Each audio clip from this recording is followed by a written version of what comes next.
And a quick mic test for all the peeps in the house. How's everybody doing today? Little hold on one second. Hold on one second.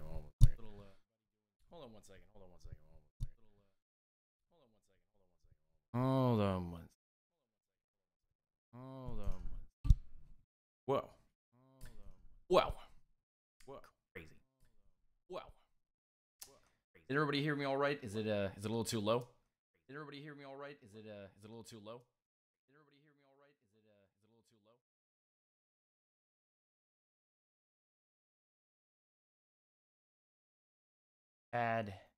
Just a tad bit low.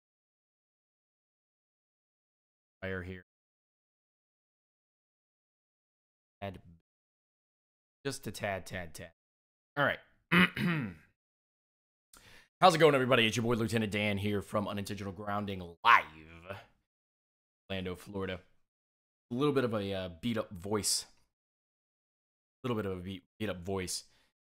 And the way I see it, and I want to say hi to all the peeps that are in the chat, and if you haven't said hi already, please do hit me up in the chat with what's up, Lieutenant Dan, and I want to see how you guys are doing. You know? It's all about you guys. It's really all about you guys and the Falcons. Anytime I do soccer videos or gaming or stuff like that, that's always side project. But this is all really about you guys and the Falcons. But write you for the win, West Coast Falcons fan. Megan New, Brandon Caps, DSN Falcons freak. Rainy day today. Here in Orlando, Florida. It is hell of a rainy day, and it's been raining for the last couple of days. It really has. So, just kind of trying to keep out of the weather. I was in.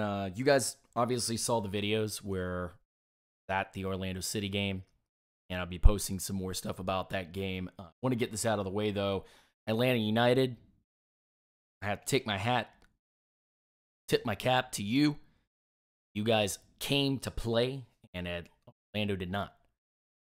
Orlando came out in their own stadium and decided to walk around like zombies. Not to say that they weren't talented and that they didn't have their chances, but Atlanta United did a good job, and congratulations to Atlanta United on a win against Orlando in Orlando. Well fought, well earned. My only caveat to that all, and you guys have seen the videos, is that Atlanta United had a lot of help from the refs. And this is not to say that Atlanta could have not done it without the ref.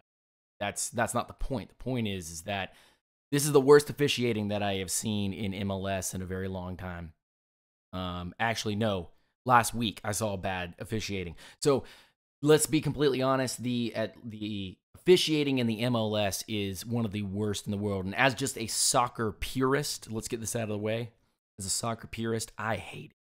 I hate it when there's bad refs. And I know that all the peeps in the chat hate it in the NFL and in college football when there's just a ref with an agenda. He's making calls that don't make sense. There's pass interference coming out from all over the place. And you just want the guys to play. And Orlando lost. Atlanta won, period. But this game called on both sides was so bad. Awful. If you guys go into my comment section in one of my videos, you'll actually see a guy said, I'm unsubbing to your channel because you have bias with Orlando. I love Orlando.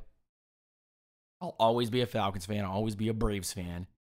I'll always be an Orlando City fan. I have no basketball I don't have any basketball purist type stuff on here. But long story short, the calls were terrible. And I said it on Twitter, if you guys didn't already see it on Twitter. I said, I genuinely apologize on behalf of all the fans here in Orlando. And I apologize not only to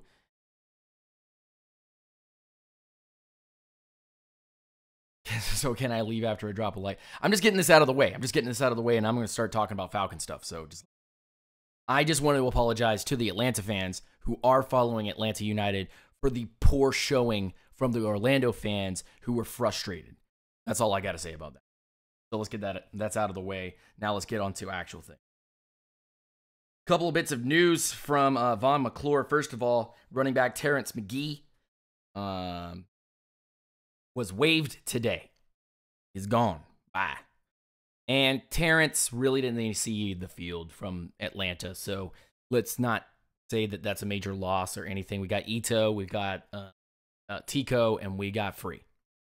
So all of those running backs in the back pretty much have slotted themselves as the guys that are going to be here. Now we just got to figure out who's going to have snaps. We have also just signed Jason Hall, a safety and linebacker out of the University of Texas, a guy that I actually did watch some tape on and have some tape on already finished on a film breakdown of him.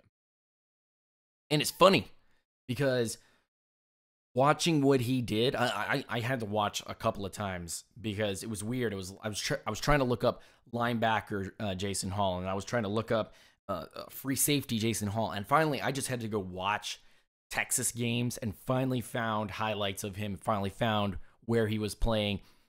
That's a hell of a free safety. Could be strong safety and can definitely contend at a linebacker position. So I think that that's really interesting.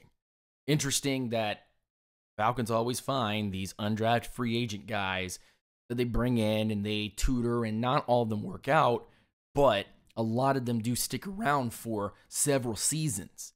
And it's interesting. I like it. I like it a lot. So that's your news from Von McClure on Falcons signings as of today. But here's the deal. Do you think Ito Smith will be an upgrade over Ward? Yes. Good question, West Coast Falcon. And I do believe that that is something that. So here is this is the way I see it. Okay. So hear me out. This is the way I see it. The Atlanta Falcons drafted Calvin Ridley in the first round, and Isaiah Oliver in the second round, and Dedrin Sanat in the third round, and Ito in the fourth. Right? I got that correct? Okay. Let's move on. So, the way I see it, Calvin Ridley didn't come in here to replace Julio Jones. It's not the same build, not the same player, not the same speed, not the same strength, not the same play style at all. Okay? But there is somebody that I know that could be a cap casualty, and I said this early on. I started reading some articles about certain somebodies that have the same skill set and whatnot. Falcons Freak knows where this is going. I truly believe that the replacement could be Mohamed Sanu. And the way I see it, Falcons will save close to $5 million next year if Mohamed Sanu is cut before June 1st. and they'll save close to 6 after a June 1st cut. So let's think about that for a second. What has Mohamed Sanu done for the Falcons? Plenty. In fact, actually, we have 12 people watching right now. There's that boy's number. So here's what I'm thinking. Hear me out. Mohamed Sanu plays for us this season. Takes Calvin Ridley under his wing. Julio takes Calvin Ridley under his wing. 2 guys teaching Calvin how to really go through. And then next year, we're not going to re-up. Even with 2 years left on the contract, we're not going to re-up Sanu. We got people to pay. We got guys and gals that we've got to mentor and move forward. Within this organization, it starts with the players first and then everybody else. So, Sanu is getting up there. Not to say that he has lost anything, but Sanu is not a down-the-field burner. What's going on, David Wright? Good to see you in here. You just missed my apology to the Atlanta United fans, and now we're on the Falcons talk.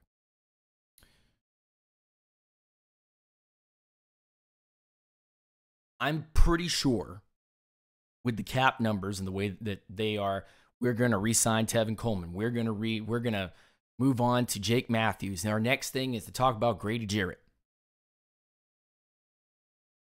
And Sean Long, I will be right with that in just a second. I think that is something that needs to be addressed.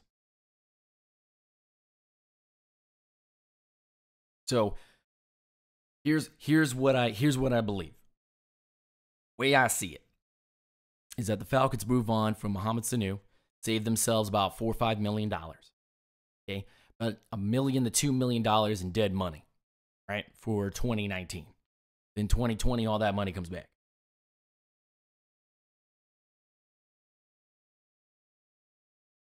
Then Calvin Ridley takes the number 2 position. Okay, because they got to pay Jake. They got to pay Grady. And they continue every single week when asked the question, is Tico going to get cut? Are you guys going to pay him? Thomas and DQ go, we have the utmost confidence that we will be able to re-sign him if we take that route.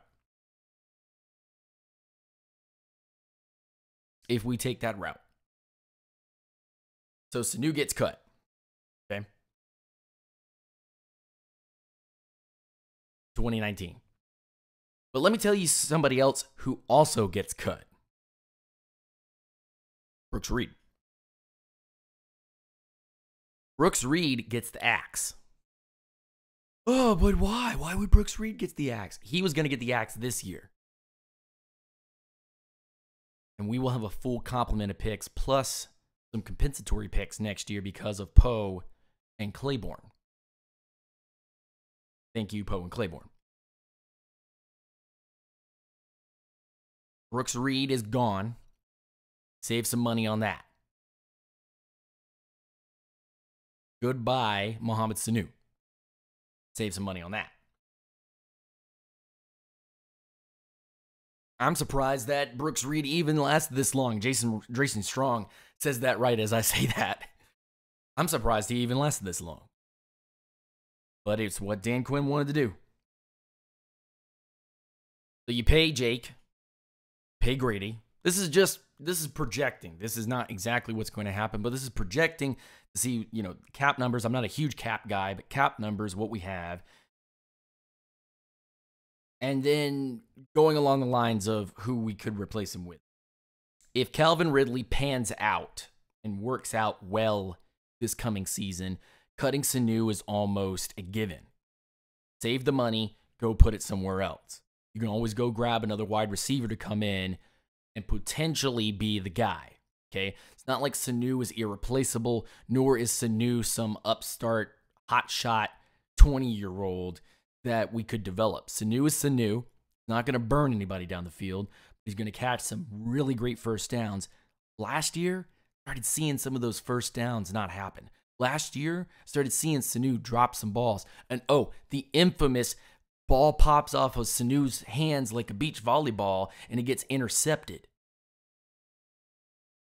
that was a thing, by the way. Just wanted to let everybody know the track record right now, the pros and the cons of Mohamed Sanu right now is about even. Usually you want more pros than cons, right? But if it's right down the middle, you can go, we could walk away. We could walk away. Open up money. If Brooks Reed is pretty much a goner by the end of this season, because you're going to want to pay Beasley.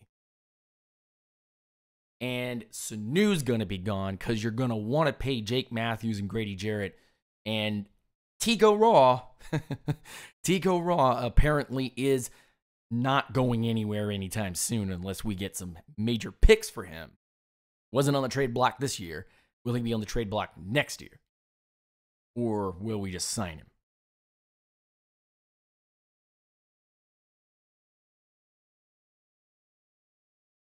And Pantera, good to see him in the chat.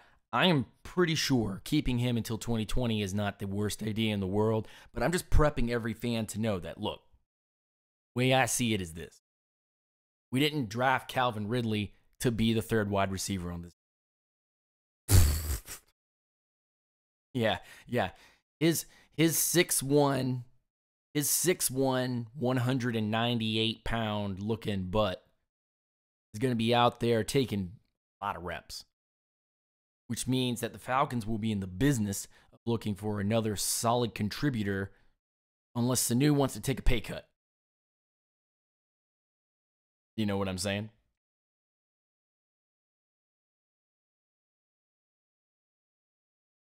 You can find, and Sean Long is completely correct, you can find guys that will come in and contribute just as well as the players that I'm naming that will get cut from this team. Look at Derek Shelby. Derek Shelby doesn't pan out this year. He never will. Had to get that cap number down. So that means that Derek Shelby is another candidate in 2019 who will get cut. And then there's Ricardo Allen, who has still not signed his tender and is looking for a deal. If the Falcons don't get Ricardo Allen to sign, then DeMonte KZ has to step up in the free safety slot. Is that what's going on right now? That he's looking for a long-term deal. And the Falcons get a 1-year deal for Ricardo Allen. Because while people will go out and say, Rico's a leader, Rico's the guy, Rico can go back there and play free safety, he's good enough for it. If you're trying to convince yourself that Ricardo Allen is going to be the guy, can be the guy, should be the guy, if you're having to convince yourself about that, then that means that there's doubts. That means that there's problems, there's issues that you could do better. Which brings me to as I see it right now, way I see it, that the Falcons will go into next year's draft looking at the free safety class going, thinking emoji.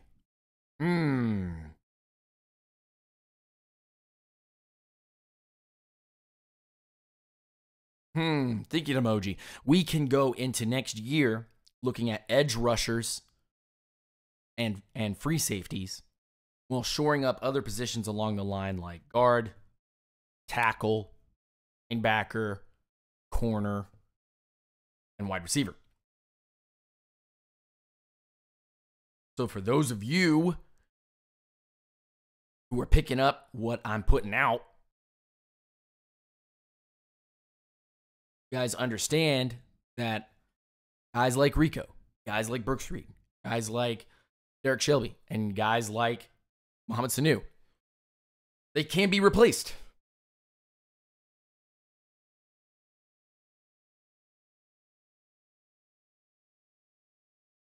They can be replaced and they can be kicked off this team for the betterment of the team.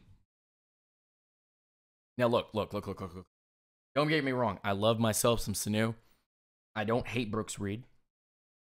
Derek Shelby has had multiple times where he has had to bounce back from injuries and he's been a contributor. He hasn't been someone who's affected everything. He's been a contributor. But with the signing of McLean and Crawford coming back, and Sanat and Grady being guys that are going to get reps in the middle, and Tack and Beasley, the youth movement is still in effect and will continue to be in effect as long as Dan Quinn is here. As long as Dan Quinn is here, everyone in the chat and everyone who follows my channel and everyone watching the Falcons should understand that the Falcons will continue youth movement over veterans. And only the guys that Dan Quinn says are his product will continue playing for this team. Period. I've said this on multiple shows. No.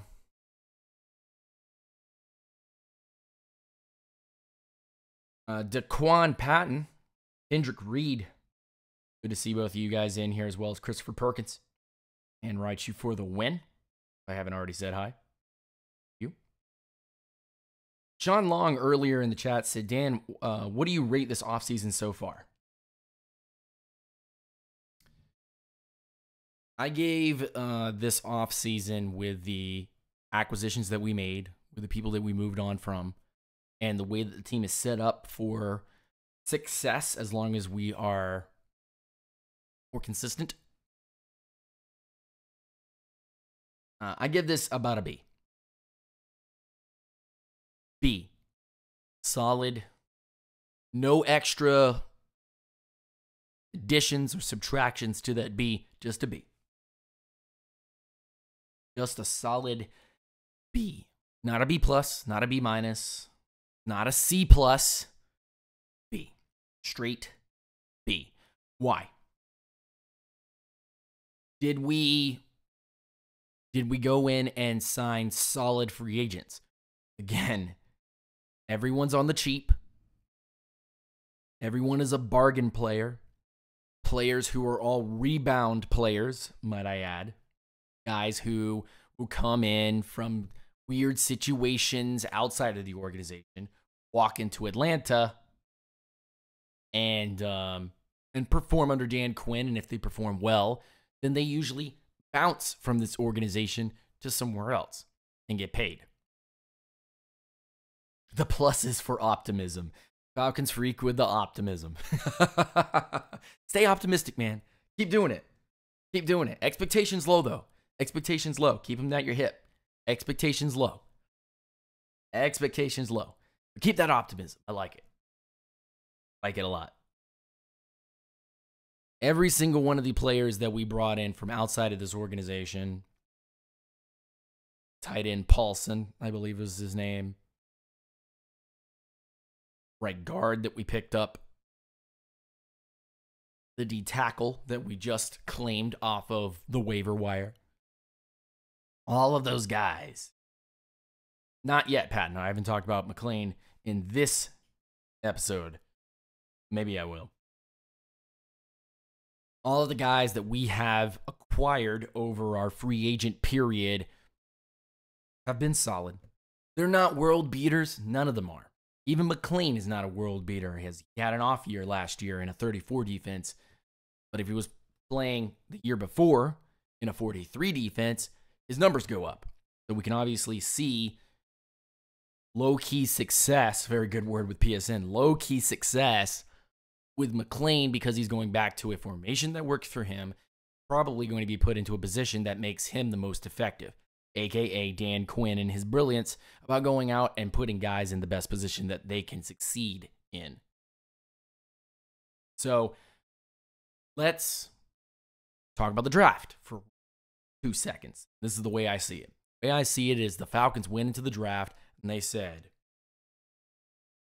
we are going to allow players to fall into our laps, and we are going to take the best player fitting our need that also fits our prototype. So that is system adjusted round fit plus best player available acquisition.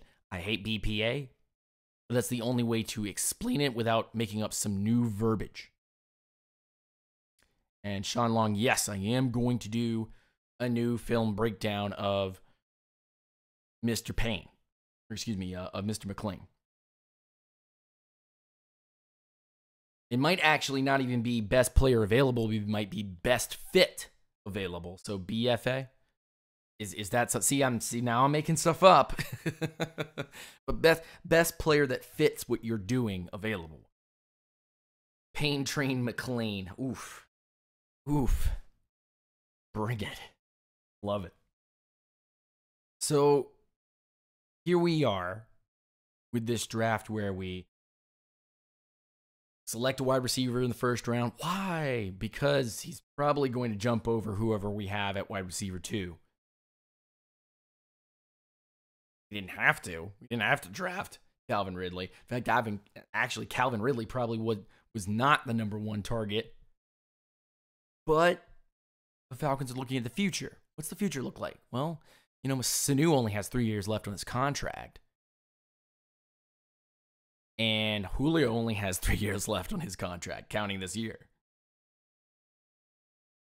And one of those two guys has got to get paid to stay on this team so that we're not 2 wide receivers down with 1 addition.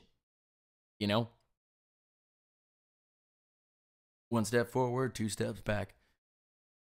So Falcons went out and got themselves a wide receiver. Said, one of y'all 2 is going to get paid. Can y'all guess who's going to get paid and who isn't? Thinking emoji. Oh, I know who's going to get paid. Not even going to say it. Chat, you say it. Out of Julio Jones and Mohamed Sanu, who's getting another contract?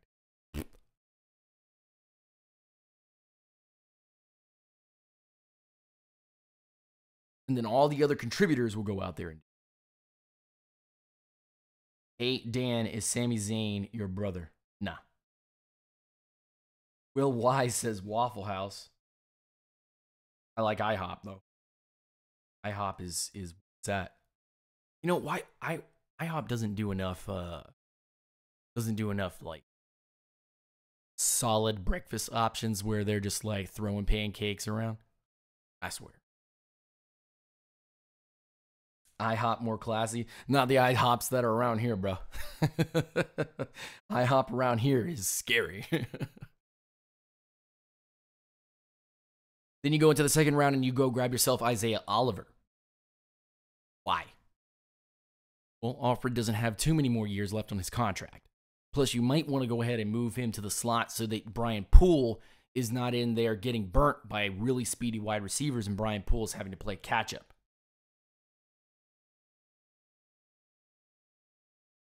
IHOP's drink cups are too small.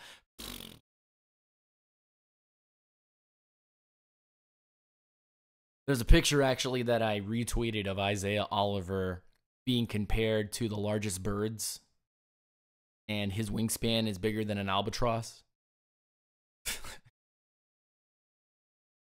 Pretty funny. But when you push either Oliver or you push Alfred down into the slot,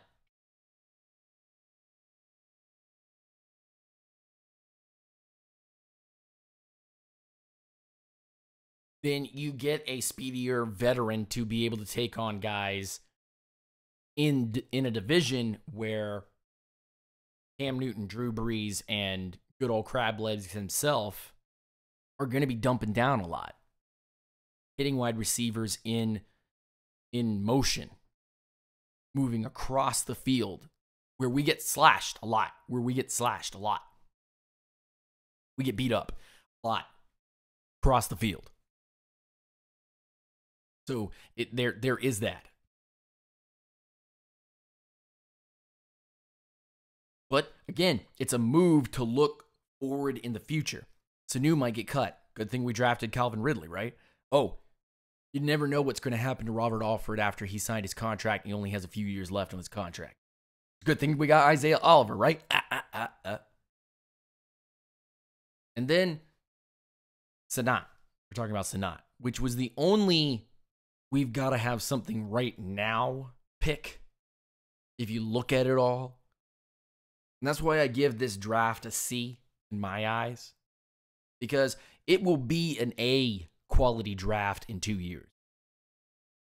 Easily an A quality draft in 2 years. But all the players have to pan out. And if they don't all pan out, then I'm more or less going to be right about this draft, where it wasn't a draft where we addressed the bigger needs. It was a draft that addressed needs that are coming up in the future, and in the next 2 drafts, 2019 and 2020,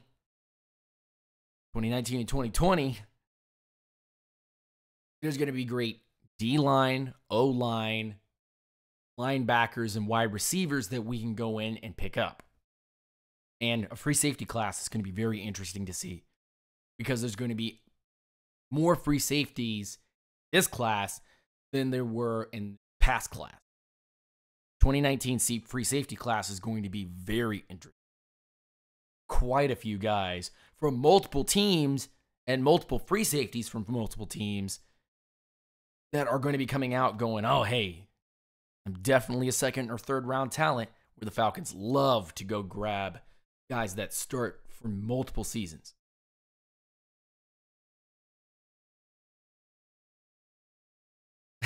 Not sleeping on him. I'm woken. Is that a woken Jeff Hardy, Matt Hardy? Are you quoting that? Is that a quote from the Woken Warriors? Yeah, that's what I thought. Yeah, yep. Yeah, that's what I thought. So let's calm ourselves about this draft. It's a C draft. Ito Smith is a insurance pick just in case we don't pick up Tico Raw. I'm pretty sure the Falcons have a contingency plan already set for that, because Ito Smith is not the same runner that Tico was in college. Tico in college was a bruiser, run outside, hit that outside zone, flash. He's very fast. Ito, in fact, actually the closest running back, before I get to the Ito comparison, the closest comparison I can make in this draft that we just had, 2018's draft, in Tevin Coleman as a runner, was Ronald Jones III. That was the closest Coleman guy. Ito Smith is more of a Freeman. Shifty, one cut, quicker than he is fast. Going to get you that 20-yard gain that's going to look like he went 30 yards. Tough to bring down. Light on his feet. Excellent vision. Probably the best vision in this draft. If he had all the other tangibles together with this, he probably would have been a second or third round running back. He probably would have been in the mix with everybody else there. Nyheim Hines was shorter than Tico, but the explosiveness definitely was there. So here's where I sit. Here's where I sit. Every pick was an insurance pick for the guys that we already have that are on limited contracts or will be gone by next year, with a very deep undrafted free agent class that we swooped in and took particular guys, very particular guys. No, didn't talk about, what was it, Russell Gage and Fourier Olakun, because those are extra developmental players that are going to be back there developing at different positions, and they're going to be changing all kinds of things. But looking at it in a microscope, or if you're really panned out looking at the whole picture, you're going, these are picks for the next 2 years. This isn't a now draft. A lot of people have now draft. Cleveland is always in now draft mode. Jacksonville for several years until they really got things together with a very good complement of free agent and draft class was a now drafting team. You're either drafting now or you're drafting later. You're either drafting for the now or you're drafting for the later. And the Falcons have always been drafting for the later. Look at Dan Quinn's first draft. Picking up Vic Beasley. Dan Quinn comes in here. This is the guy that I want.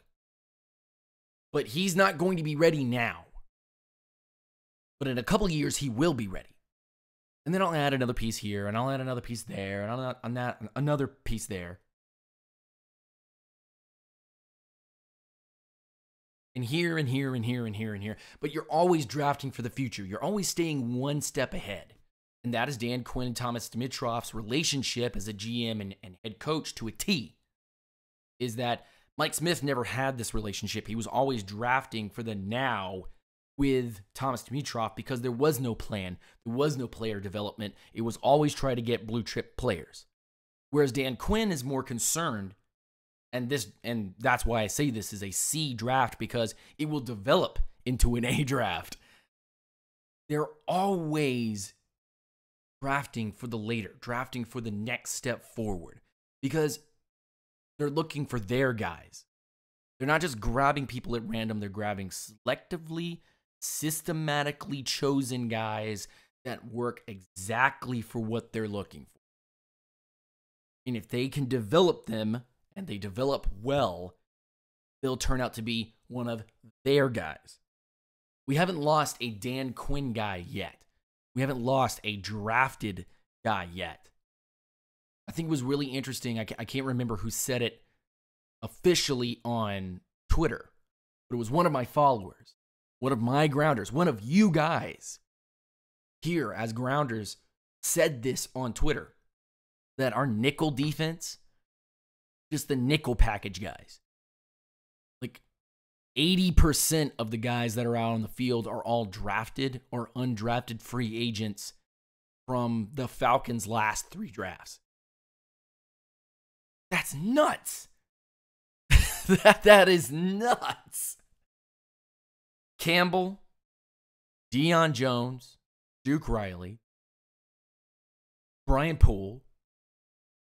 Okay, not Alfred, not Trufant, but Neal. Ricardo getting picked back up. Not really ours, but more of a Mike Smith guy that has stuck around and worked out for Dan Quinn as a free safety.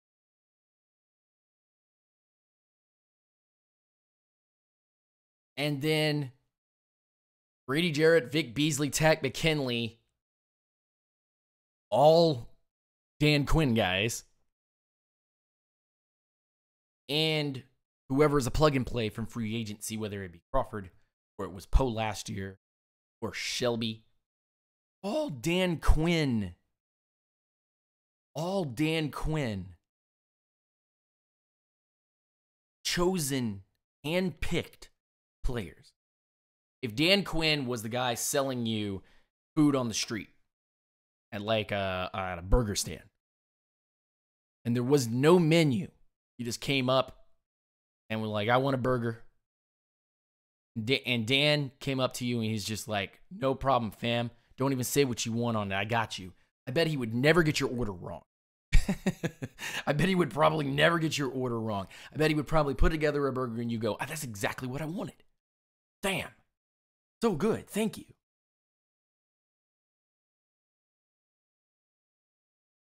So, B Baller, good to see you in here. Foolish Demon Turtle Gang, good to see all of you guys. C Reels, good to see you in the chat, my fam. Good to see you. Dexter Volish, good to see you. Going through some of the peeps that are. No one is sleeping on Dedrick Snott. No one is sleeping on Dan Quinn selected play. So the way I see it is that the Falcons in 2019 will be moving away from guys like Derek Shelby, Brooks Reed, guys like Mohamed Sanu, and potentially guys like Ricardo Allen, and losing a guy like Tevin Coleman. 5 guys, burgers and fries that they will probably lose or move on from to gain a draft and undrafted free agency worth of players that will come in and somehow work out. I don't understand how it happens every year, but they just seem to work out. Not so much the offensive picks, but more or less the defensive picks. If Rico walks, we draft free safety in the first round next year. Easy pick. Or easy peasy. I don't know, man. That's the thing that we need. Guys, by the way, all 27 peeps in here watching the show, thank you for watching.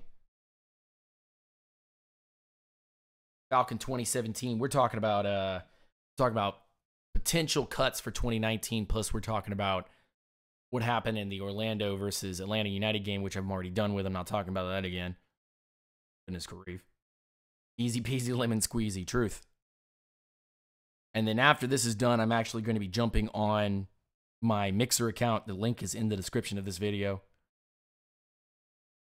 Mixer.com/CodyRamsam, and I'm going to be playing some video games and talking more Falcons football. Check me out over there. But I am pretty sure, and all the peeps in the chat, listen to this for a second. Just listen for just a second. I want you guys to hear this. I want you guys to be like, what? Think about this for a second. Every year, the Falcons fans go, it's obvious what we have to pick up. It's obvious what we have to go and go grab. Number one need is this. And then the Falcons don't address that need till round 2, 3, 4, 5, 7. And you're like, what? And then out of one of those rounds where they picked up the obvious need, that player becomes extremely talented.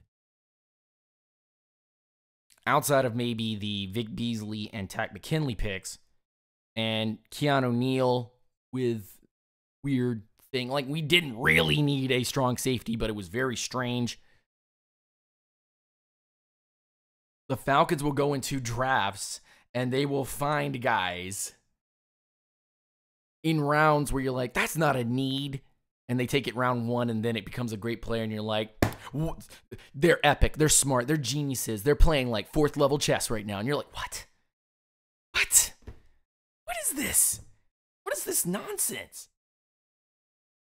And then they don't address the actual need until much later, and those players become full-time starters.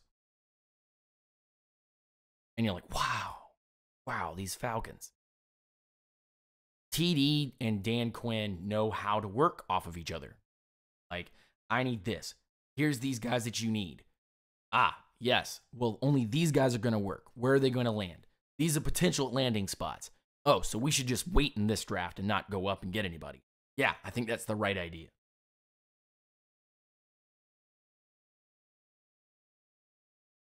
Great question from Hal Snipes. Great question from Hal Snipes.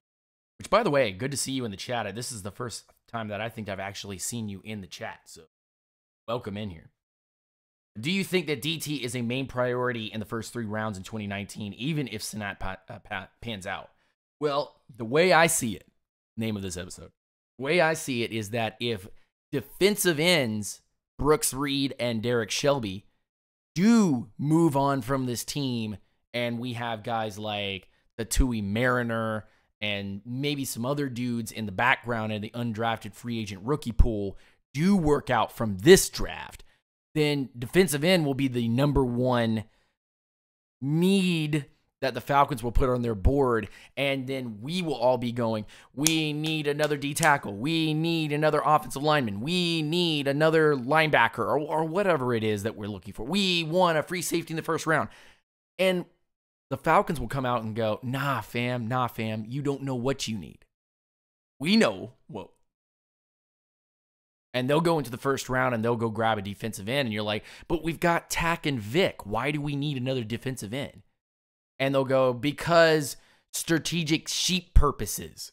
You'll be like, what does that mean? And they'll go, because in the base defense, we're going to need another guy that can contribute. And we don't know. This is just me saying this. But if I know the Falcons well enough, they draft for the future. So they will draft for the future of who's at DE, who's at defensive end. And if Brooks Reed and Shelby are gone, and you're looking at defensive end and you're going, how much longer for Vic Beasley? And they sign a defensive end in the first round, you'll go, well, that's not what I wanted. That's not the number one need. But they're looking for the future. Falcons only do that, man. Falcons only do that. Tim Dawson, good to see you in the chat. How do you think we do the first 4 games? I think we go 3-1. I think maybe about 2-2, depending on consistency. And that does not mean just Sark calling plays. It means the offense actually getting the plays done that he draws up. Because there were plenty of plays where Sark went out there and performed very well in calling what we needed to do to be able to beat teams if our wide receivers would just catch the ball, or if Matt Ryan would just hit his target, or if the offensive line would just block, or if Freeman would just stop missing blocks because he's trying to do a shoulder block. Stop it, stop it, stop it, stop it, stop it. The players had so much accountability issues last year. And that's not Sarkisian's fault. Unfortunately, there were plenty of other games where Sarkisian was out there acting the fool. Okay, let's not be hypocrites here. Let's not have a bias here. That's not what this show is about. Go check any of my comment sections and you will understand that I have no bias against any player, nor do I have any bias on calling particular blame where it needs to be blamed. Matt Ryan wasn't effective in a lot of the plays last year. That is not Sarkisian's fault when the wide receiver is wide open if you throw him open. Or he is wide open, there's nobody near him for 5 yards and you overthrow him. Or you hit him behind the route. Or in other news, wide receivers trying to catch balls that are thrown right at them in stride. And they're letting it land on their butt and get intercepted. Or it's popping off their hands like Mohamed Sanu in the Bills game and getting intercepted. Or, Matt Ryan having an incompetent right guard and then Devontae Freeman trying to step in against a defensive tackle, defensive end who has come back to the inside and try to shoulder block them. Welcome to the 2017 Falcons. We ain't looking into the past. But that's just the point. Or here, you know what? Let's put it out. Let's really put it out. Let's really put it out. How about those defensive deficiencies? How about the times when, wow, the Falcons came up when they needed to. They got the big sack when they needed to. Oh, they got the disruption when they needed to. And then the next play, they let up a 20-yard run.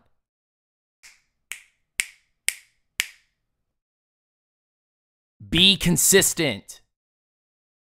Be consistent. And also, by the way, the defense not doing what they need to do hurt the offense, and vice versa. The offense not scoring really closed the door on the defense being able to play lights out and man-to-man and athlete people. Period. Right? Right? I mean, nobody in here is going to disagree with me that it's not on one single person. There was so much blame everywhere. You can't just go, Matt Ryan was bad. Well, Sarkisian had some bad plays that he called. Oh, well, then it's Sarkisian's fault. No, there were plenty of times where Matt Ryan threw the ball like an idiot. There's also plenty of times where his wide receivers didn't help him out. Oh, there's plenty of times where Sarkisian called up a great game, and you could see it. You were like, oh, Sark's turning the corner. Oh, yes, they're doing it. The guys are getting consistent. And then the defense just, all of a sudden, just poof, they're gone.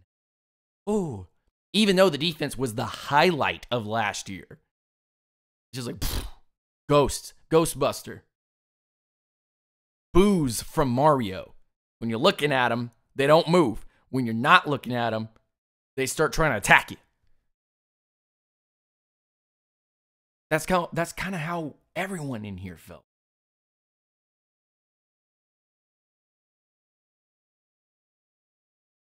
So let's get back on. Let's get back onto it. Let's go back in here.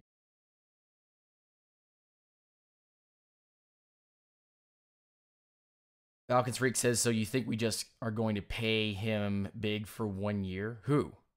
Falcons. Or was that C Real? C Reels? Who said that? I just lost it. C Reels. Tell me what's going on. Tell me what you're talking about. Oh, yeah. David Wright, you're correct. Does Benkert have a shot to be the heir to Matt Ryan? I mean, he's going to hold a clipboard, but Schaub's days are numbered. And again, this is future drafting. This is not drafting for the now. This is drafting for the later. Benkert will probably make this team, and Benkert will probably be the heir to Matt Schaub. Now, will he be the heir to Matt Ryan? Who knows? But there's a very good chance that he does get those opportunities. And the only thing that stops him from succeeding or failing is himself, right? That was about Beasley. Okay. I don't know what you do. I don't know what you do. A biased against Atlanta United. Again, if you didn't see my tweets on there, Jason Strong, go follow me on Twitter at UNGR_show. It's on the screen. I don't have a bias against anyone. Not even the Saints. Isn't that crazy? Respect some of the players that are on that team for how great they are. But I call it like I see it. And very quick recap about that Orlando versus Atlanta game here in Orlando that I was at, which, by the way, was amazing. The Orlando fans were trash. They were a direct reflection of the pent-up aggression and problems in Orlando right now. The Atlanta fans did not help that at all because Atlanta and Orlando apparently are actually rivals, which I was not buying at all, but they are now.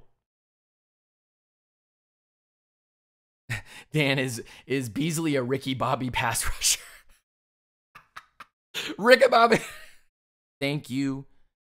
Newly born, 9-ounce. So I can't remember what the quote is. He's like, newly born, 5-pound baby Jesus, just in a swaddling cloth. Thank you for this Kentucky Fried Chicken. I'm so stupid. Oh, man. But the Atlanta fans didn't help the situation by egging the Orlando fans. The Orlando fans are upset. If you know anything about the Orlando fans here, they're upset with what's going on. Don't like the fact that the team is sputtering when there's so much talent on it. Then you come home on a 6-game winning streak and you get the worst ref in MLS who, for some reason, is calling really retarded no calls for Atlanta and also calling really retarded fouls on Orlando. He just can't make up his mind what's right and what's wrong. And you're just like, what in the world? This is like watching the Falcons versus the Saints. Whenever we play in New Orleans always gets these weird refs, and they come out and they call pass interference on any single throw. It's like Drew Brees paid them some side cash. It's always what happens.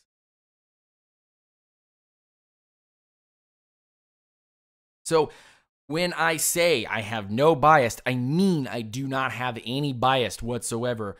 And I also stated, not only on my Twitter feed, you can go check it out, but also on here in the comment section with somebody saying that they are going to unsubscribe to my channel because I'm being biased against Atlanta United. I state again, Atlanta United is an amazing team and they're at the top of the league for a reason because they're good. And Orlando wishes that they could be that good, but they're playing inconsistently. It's like Atlanta sports somehow gets into every single one of my other sports. Clemson Tigers sports, basketball, baseball, football, soccer. For some reason, Atlanta fever gets in their blood. When they're winning, they're winning. And when they're losing and being inconsistent, they're losing and being inconsistent. That's with Orlando and the Magic and the Lions, OCSC. For some reason that just does not work. So it bugs me. You're heated when you're like, look, I wish I was an Atlanta United fan, but I'm not. I'm just not. If I had lived in Georgia long enough for Atlanta United to become a team, I would have been an Atlanta United fan. But I love Orlando. I absolutely love this city. So let's go down and re-talk about football for the next couple minutes. And then I'm headed to mixer.com/GoatyRamSam. Go check me out. I'm talking Falcons football, talking anime, talking food, and playing some video games while you guys watch me do silly shit. All Snipes goes early predictions for the 2019 draft. First round, defensive end. Second round, free safety. Third round, defensive tackle. And then draft developmental wide receivers, linebackers in the fourth and fifth rounds. And then depth with the rest of the picks. I like it. Matt's pocket presence was elite. I hate that word.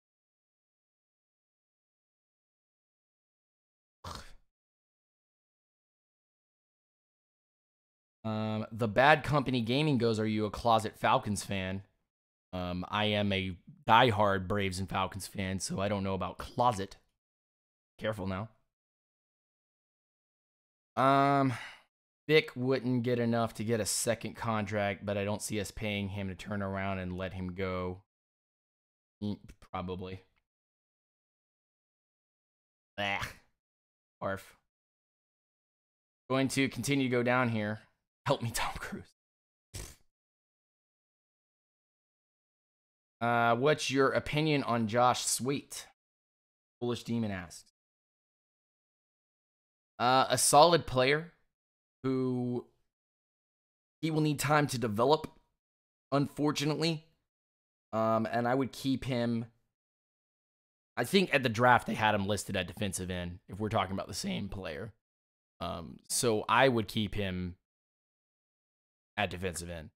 But if we're talking about something different, I just had so many names running through my head. I'm already looking at the 2019 draft class, so a lot of names are starting to like kind of fade out of my mind, and I'm already concentrating on other names.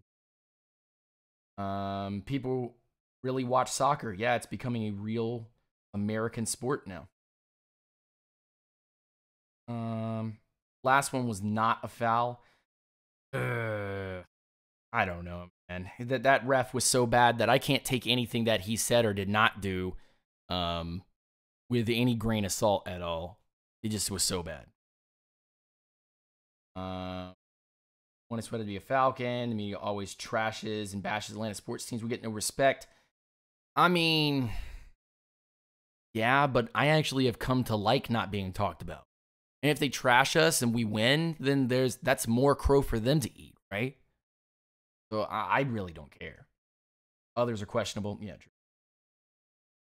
Messi, Ronaldo, Zlatan. Yeah. World Cup, I will watch. I'm down with the World Cup. I'm gonna watch that. I'm gonna actually watch Egypt during their World Cup run this summer, because actually a couple of Orlando players are part of the Egyptian national team, which will be a lot of fun to watch. It's check out who on Atlanta United or whoever soccer team that you watch. Check out who they're playing for nationally. It'll be really interesting. What if they both make the Pro Bowl? Oh, boy. Falconator HD, what's good? What's good? Good to see you. Junior 91, haven't seen you in a little bit. Random question, do you think that Jerry Jones will feel bad that his poor decision-making towards the team failed to result in a Super Bowl ring, especially for Jason, who was there for a decade? Jerry Jones doesn't give two iotas about any player that's on that team. And he literally is just, Jerry Jones is a man thought. Just let that sit in your brains for just a second and think about that. Don't respond. Don't respond. Think about that for a second, then come to the chat and say you're right or you're wrong. But Jerry Jones is a man thought looking for a Super Bowl ring. Okay? He'll do anything to get that Super Bowl ring. Cut legends, waste players' contracts just because he wants control of the team and he wants to make a ring. And Voch Lombardi will come in here and he will light me up, but he knows that's true. Jerry Jones will do whatever it takes to get a ring. And he wants to control and be the one that he made it work. He's Vince McMahon of the NFL. He truly is. I'm going to create the team. I did it. It's me, all me. Jerry, it takes 53 guys to make this work, plus coaching staff, and you sitting on your bum, not making decisions, because that's bad for business. Making a WWE quote there, shameless WWE quote. It's bad for business. Okay. Should have just let alone what you should have let alone. Okay. Should have just let it alone. Is what it is. Falcon Freak says Beasley is a 34 outside linebacker, period. You know, hell. You're not wrong. I've already had this conversation about one-trick ponies. He's a closet Atlanta United fan. Alice Knight. No, I'm not. I bleed purple through and through. Purple and gold, Den of Lions. In fact, actually, funny story, I am actually a supporter from the Ruckus. And I was part of Iron Lion Firm for a little while. I will be an Orlando fan for probably the rest of my life. As long as I live here anyway. If for some reason I moved to Atlanta, I probably would have no shame in putting my cap in the dirt and changing to an Atlanta United fan. But it'll be hard. It would be like cutting myself with a knife. Because I invested a lot of time and I've invested a lot of soul into this team, and it's been a lot of fun. I was on actually, if you go look on my Facebook, actually I'll put it on Twitter at some point, but last year I was in the first row again near the goal, and one of their players scored and celebrated with me. So it's hard to accept that I can move from team to team, but I'm not a bandwagoner. I'm real. I'm going to be an Orlando fan forever, probably. Let's see here. Falcon Freak says, okay, disagree all you want, but Beasley won't be a Falcon for long. One man's opinion to another man's opinion, I think. At this point. Nearly all of Beasley's sacks in 2016 were low-effort sacks per Brett Coleman. You know, he's not wrong, and I really like Brett's stuff, and I want to talk to Brett about how he does what he does and the type of videos that he makes. But you have to put down some evidence for the contrary. You have to leave it up to the audience to determine whether or not that is a low effort sack, high effort sack. But I've been called out because I don't have the pedigree or the name that sack is a sack is a sack is a sack, right? So what is a high effort sack and what's a low effort sack? If you're fighting to get to that sack and you make it and cause it to happen, then what does it matter, right? So, I mean, I think it was the Claiborne video that I said this was a coverage sack, and somebody said, well, it's a sack, so it doesn't matter. I'm like, look, you're not wrong, but at the same time, this is for you to determine if it was a coverage sack. I'm just presenting what's on the screen to you and showing you what happened. If everybody downfield is covered, and finally one of the defensive linemen get to the quarterback, it's a coverage sack. High effort or low effort means nothing to me. But you can definitely tell that a lot of the sacks that Vic Beasley got in 2016 were weird. So, a lot of them were weird. Jerry Jones loves making that. Jerry Jones, a.k.a. Mr. Spotlight. Real pressure causes interceptions.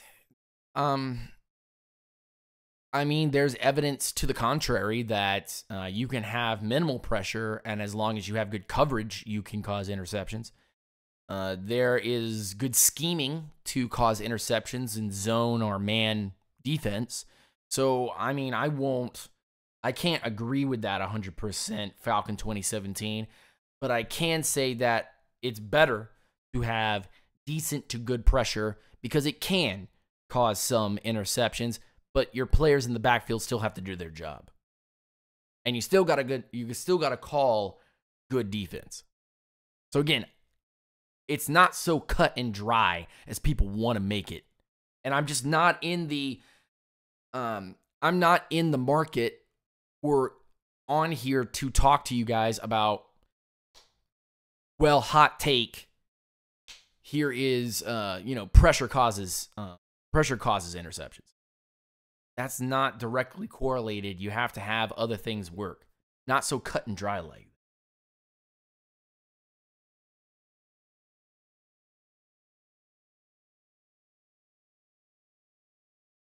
Read past my Jerry Jones comments. Okay, all right, hold on. Jerry Jones will bend over and kiss Tony Romo and Jason Witten's butt as TV reporters and watch Cowboys. Yeah, he's always been a thought. T-H-O-T. He's always been a guy that's going to go out there and is going to say all kinds of really ridiculous and do a lot of really ridiculous things. Now, that doesn't mean that he's not a brilliant businessman, but what always people say to me is that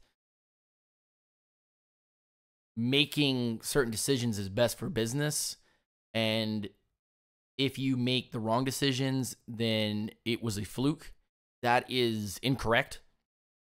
What's best for business is not always the surefire thing, and is not always about you taking control. That's how I kind of put that. Anyway, my name is Lieutenant Dan. This was Unintentional Grounding Live. I want to say thank you to all the peeps that were following me today. Thank you for hitting the like button over there. Make sure that you sub to the channel. We're almost to 2,300 subs. Trying to get to 4,000 by the end of the year, which would be really, really cool. But I know we're going to have a lot of subs coming up during the regular season. It's going to be a lot of fun. I hope that you guys get to stick with me and see me go to some games and do some live coverage of that. You get to see some of my reaction videos to games this year. I'm probably going to be doing all the away games probably, and then the home games, the Atlanta games, I'll probably do about half of those, or maybe vice versa. Depends on timing and scheduling and whatnot. But I will see you guys over on mixer.com/GoToRamSam, where I'm going to be playing some video games and just chatting with y'all, answering questions, and just chilling. I'm going to chill like a villain over there. Might play some Dark Souls. Might play some FIFA. I don't know. We'll see what happens. But again, you're listening to nothing but the facts and the truth. No bias here. Straight up, real answers from somebody that just is honest and real. You're not going to find too much of that. You're going to find personalities on YouTube. You're not going to find a lot of people that are just genuine and just straightforward. And I'm one of those people, and I'm going to continue to be one of those people. I will have the McLean video. I know that it's been taking a bit to get this out, and I've missed an opportunity for a lot of views and subs and all of that by getting the video out quickly. But I'm all about quality content. I'm not about quick, out there content, quick, easy content for quick views. I'm out there to put quality out there and to really dive into players. So the McLean video has been taking a little bit, and it's because a lot of the time, I don't like how some of my narration goes. Sometimes I don't like the play that I've chosen. Sometimes it takes a long bit to actually put down the correct narration and play together and put down the correct edit. The music has to be kind of mixed the correct way, and sometimes I don't even like the music for what I'm talking about, and I'll switch that up a lot. It takes several hours to do one of these videos, even if it's only about 5 minutes long.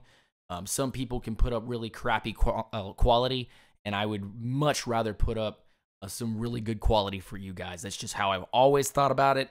That's how I always expect things from other businesses. So that's kind of just how I'm always going to be.